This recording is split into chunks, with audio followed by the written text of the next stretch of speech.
અંદર ઘી કેટલું છે જોઈ લઉં કે તારી અંદર તેલ કેટલું જોઈ લો એવું કે છે.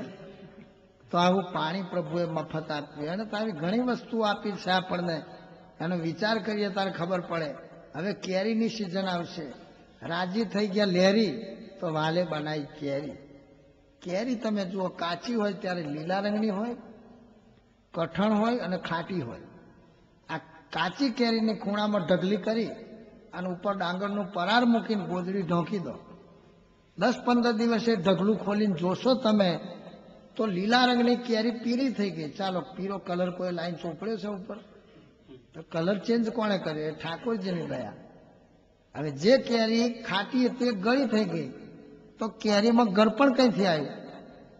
એ ઢગલામાં તમે ખોણ મોરસ ઉમેરી છે? તો ઘણા શું કહે કે પરારના લીધે ગરી થાય.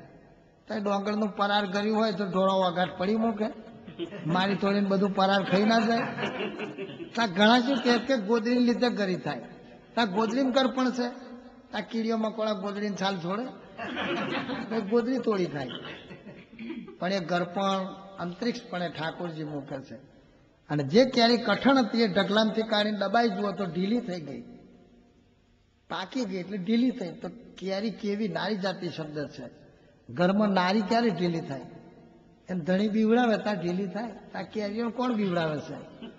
ઉપર વાળો ધણી બીવડાવે. છોન્યો મન્યો ઢીલ્યો થઈ જાવ તે કેરીઓ ઢીલી થાય તે ગયડા ડુહાઈ ચૂસી ખાય. તો પરમાત્માએ આપણા માટે આવી બહુ કળાઓ કરી છે. 16 કળાઓ અકળ કળા કર અને તેનો જે કરનાર, આથડે યવની પર તેની જીવને જ નહીં દરકાર. એવા દયાના સાગર પ્રભુ છે. સંત તુલસીદાસજી મહારાજ કહે છે કે પશુ ઘડતા નર ઘડ્યો અને ભૂલ્યો સિંહને પૂંછ, तुलसी हरि की भक्ति बिना दिक दाढ़ी न दिक मूछ। हरि कथा में आलसू और भोजन में होशियार, तुलसी ऐसे जीव को बार बार धिक्कार। मानस ने भगवान की कथा सांभळवानी थाय तार कंटाळो आवे। शास्त्र में लख्यु छे भाई तुलसीदास जी महाराजे केम लख्यु कि एमणे ज्यारे समयो कर्यो तो खावा माटे आखुं गाम भेगुं थई गयुं।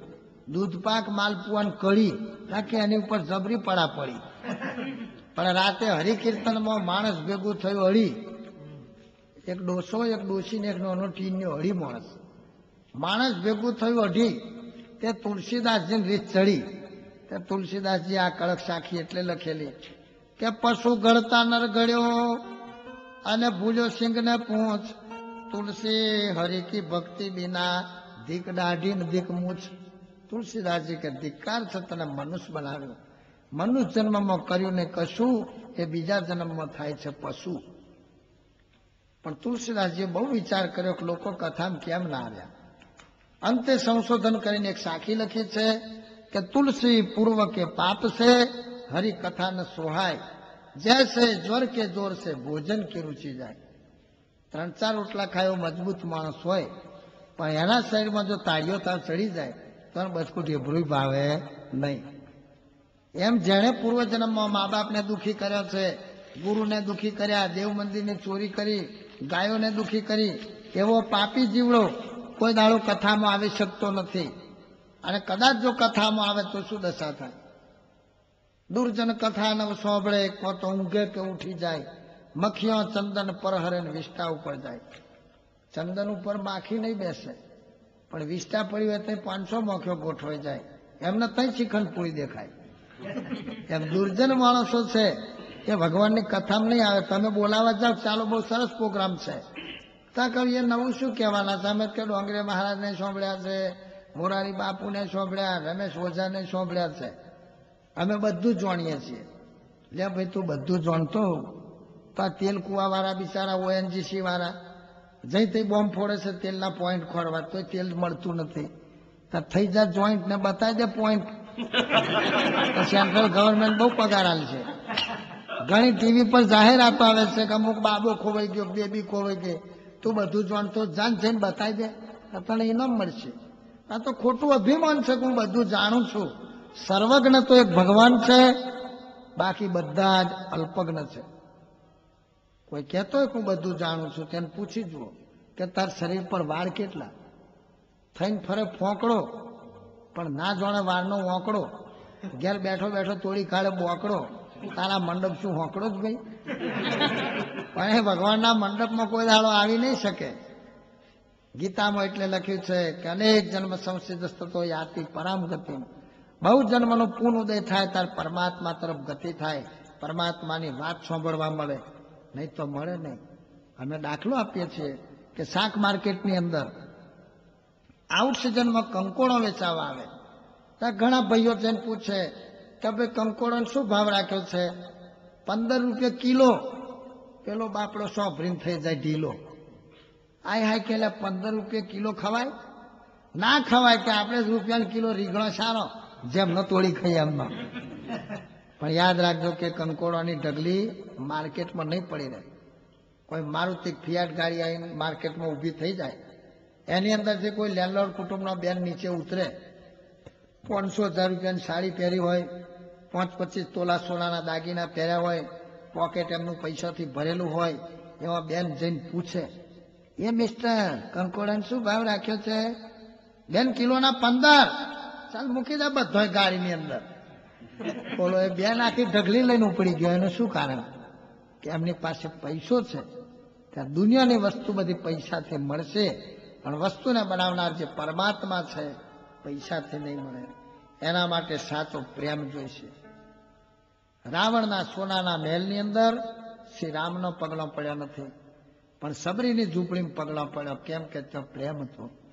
દુર્યોધનના મેવા તજી દીધા અને વિદુરની ખાધી ભાજી, કનૈયો થઈ ગયા રાજી. કેમ કે ત્યાં પ્રેમ છે. એટલે લખ્યું છે શાસ્ત્રની અંદર કે જો સાચો પ્રેમ છે, હેત છે, ત્યાં હેતે હરી ઢૂંકડા.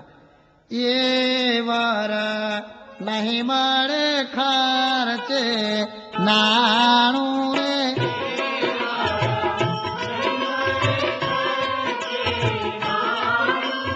એ વાર નહીં મળે ખર્ચે નાણું રે,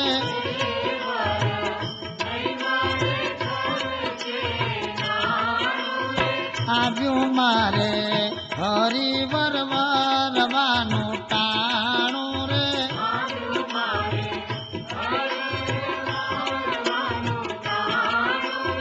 આવ્યું મારે હરિવર વરવાનું ટાણું રે,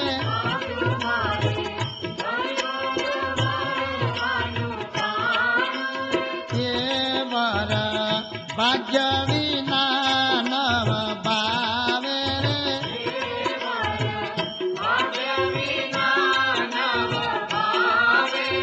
એ સ્નેહ લગ્ન વિના નવ આવે રે,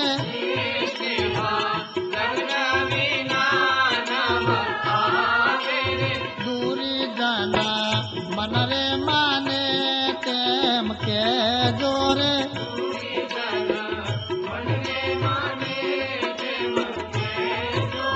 સ્વામી મારા રુદિયાની ભીતર રે જોરે, સ્વામી મારા રુદિયાની ભીતર રે જોરે, હવે હું તો પુરાણ પદવીને પામી રે, હવે હું તો પુરાણ પદવીને પામી રે, મળ્યા મુને નિષ્કુળાનંદના સ્વામી રે, મળ્યા મુને નિષ્કુળાનંદના સ્વામી રે, હવે મારા વાલાને નહીં રે વિસારું રે, હવે મારા વાલાને નહીં રે વિસારું રે, શ્વાસ ઉચ્છ્વાસ તે નિત્ય સંભારું રે, શ્વાસ તે નિત્ય સંભારું રે,